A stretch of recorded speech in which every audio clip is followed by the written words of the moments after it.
देखिए मैम, जहां तक क्लाउड सीडिंग की बात है तो क्लाउड सीडिंग तो मेरी जो जानकारी है वो ये कहती है कि द्वापर युग में भी क्लाउड सीडिंग हुआ था। आपको जानकारी हो तो ये महाभारत पुराण में इस बात की जानकारी दी गई है कि जब इंद्रदेव नाराज हो गए थे किसी बात को लेकर, तो उन्होंने वहां पे बहुत बारिश करवा दी थी गोकुल में। तो गोकुल वासियों को गोवर्धन पर्वत की शरण लेनी पड़ी थी, और उसमें ये कहा गया था ये कृष्ण की लीला है, कृष्ण भगवान की लीला है। जबकि सही मायने में वो द्वापर युग की पहली क्लाउड सीडिंग प्रक्रिया थी या घटना थी। तो क्लाउड सीडिंग तो हमारे भारतीय समाज में या भारतीय कहना चाहिए लिटरेचर में क्लाउड सीडिंग का तो बहुत पहले से उल्लेख होता चला आया है।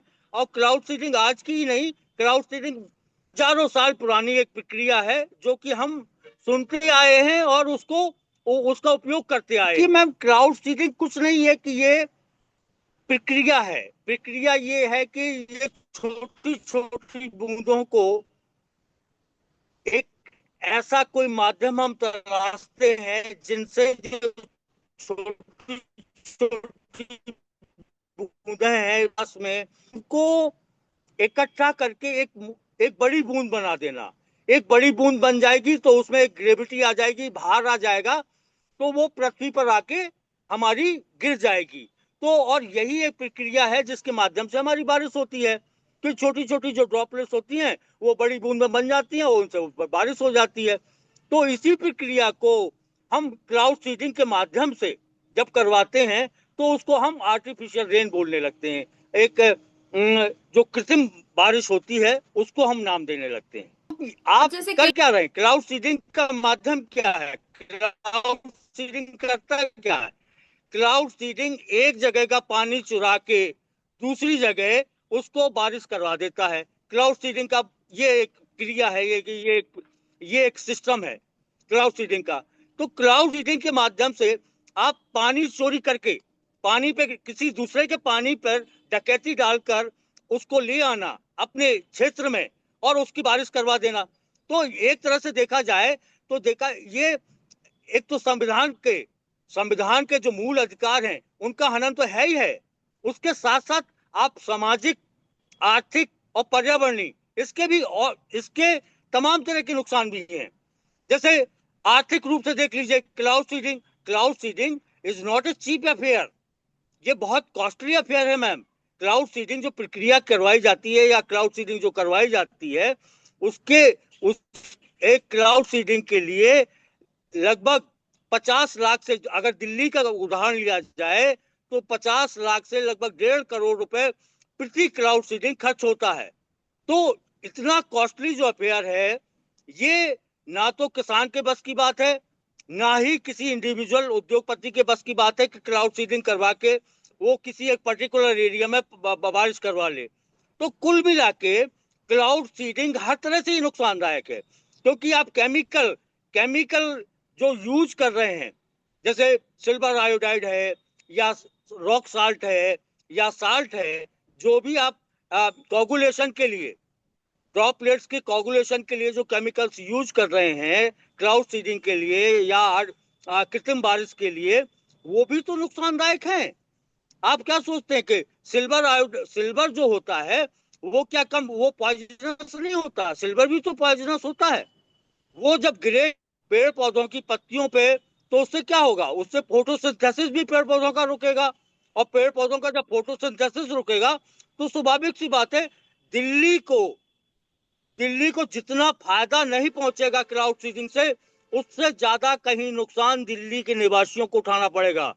हो सकता है कि दिल्ली के निवासियों को यहां तक हो जाए कि क्लाउड सीडिंग के कारण जो अगर फोटोसिंथेसिस प्रॉपर नहीं हो पाएगा तो हो सकता है ऑक्सीजन की कमी भी दिल्ली की हवा में आ जाए, हो सकती है। मैम, ये ये तो पूरी तरह से क्लाउड सीडिंग जो है ये पूरी तरह से हाइड्रोलॉजिकल साइकिल को डिस्टर्ब करता है।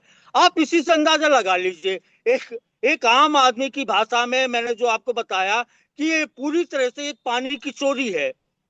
अब वो पानी की चोरी चाहे आप तालाब से ले लीजिए, चाहे कुएं से कर लीजिए, चाहे आसमान से कर लीजिए, है तो चोरी। के पानी जो दूसरे के हिस्से का पानी है वो आप अपने हिस्से में, अपने एरिया में लाकर उसकी बारिश करवा रहे हैं। तो ये पूरी तरह से चोरी है, खुलेआम चोरी है। और इसके इसके परिणाम जो हैं वो आसपास दिल्ली के, जो आसपास के जो जिले हैं या जो एनसीआर का इलाका है, वो इसके परिणाम उठाएगा। वो इसके परिणाम इस तरह से उठाएगा, या तो वहां पे जो हाइड्रोलॉजिकल साइकिल डिस्टर्ब होगी, तो हो सकता है कि काफी देर तक बारिश ना हो, या अगर बारिश हो भी तो इतनी तेज बारिश हो जाए कि जैसे जैसे कि अभी मैंने जो एग्जांपल दिया गोवर्धन पर्वत का, तो वो हाल हो जाए कहीं दिल्ली का, कि दिल्ली में कहीं प्रलय ना आ जाए। इतनी ज्यादा बारिश भी हो सकती है क्लाउड सीडिंग के कारण। तो क्लाउड सीडिंग का दोनों तरफ, पॉजिटिव और नेगेटिव दोनों एस्पेक्ट देखेंगे तो उससे यही क्लियर होता है कि इसके नेगेटिव एस्पेक्ट कहीं ज्यादा हैं, पॉजिटिव कम है।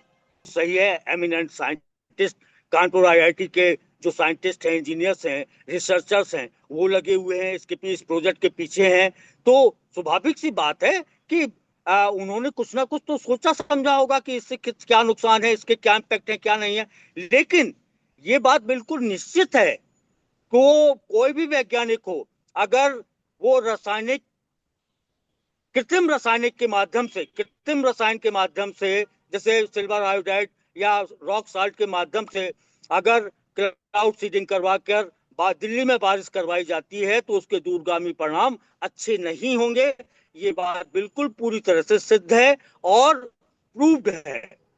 इसमें किसी भी तरह का कोई रिसर्च करने की कोई जरूरत नहीं है, क्योंकि आप जान रहे हैं कि सीधा सीधा जो हमारा हाइड्रोलॉजिकल साइकिल है, जो हमारे नेचर्स के जो साइकिल हैं, कार्बन, हाइड्रोजन, ऑक्सीजन, नाइट्रोजन, जो जो भी साइकिल है नेचर के, वो सब इससे संबंधित हैं, इससे इंटरकनेक्टेड हैं। तो स्वाभाविक सी बात है वो भी कहीं ना कहीं डिस्टर्ब होंगे। और जब वो डिस्टर्ब होंगे, साइकिल, जब नेचर के साइकिल डिस्टर्ब होंगे, तो स्वाभाविक सी बात है कि जो हमारा वातावरण है वो हमारे रहने योग्य नहीं होगा। और यही एक वजह है कि क्लाउड सीडिंग को इतना ज्यादा प्रेफरेंस नहीं दिया जाना चाहिए।